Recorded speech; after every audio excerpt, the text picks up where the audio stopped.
Hey buddies, welcome to Ask the Pinotblogger.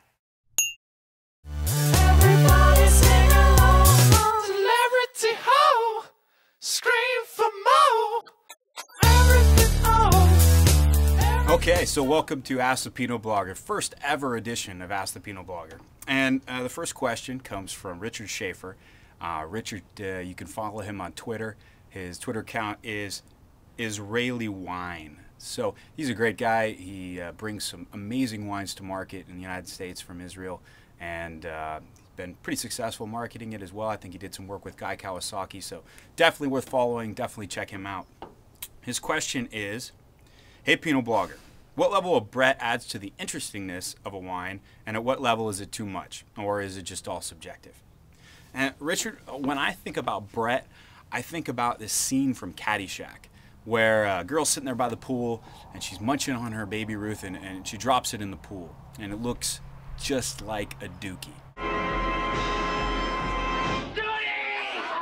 Anyway, everyone runs screaming from this thing, and I kind of think that when people know Brett's there, or even if they just think it's there, that's kind of their reaction. They're just kind of like, oh, Brett, nasty, it's just the funk, I just got to get away.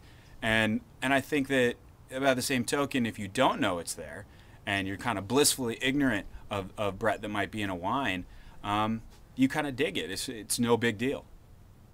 It's no big deal.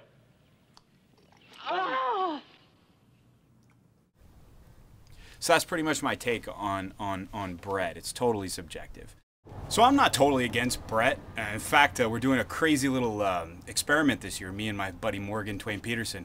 We're going to take our wine out of barrel. We're going to throw it in a stainless steel barrel, and we're going to inoculate it with Brett.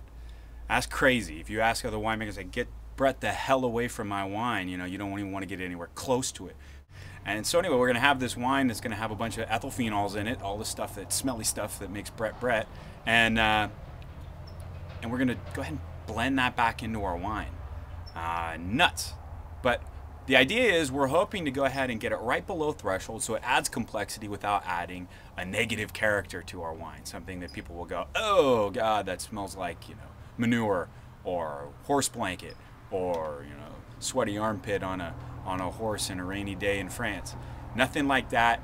And so we want it just below that level. So it just adds interest, a little background interest, and not is the main play, and isn't the main player. And I guess the point is, I'm not against Brett per se. I'm just against a wine that smells like completely dominated by a farm. Farm smells and medicinal odors and weird funky skunkiness. I'm just not down with that, and I think it conceals rather than reveals any kind of terroir a wine might possess.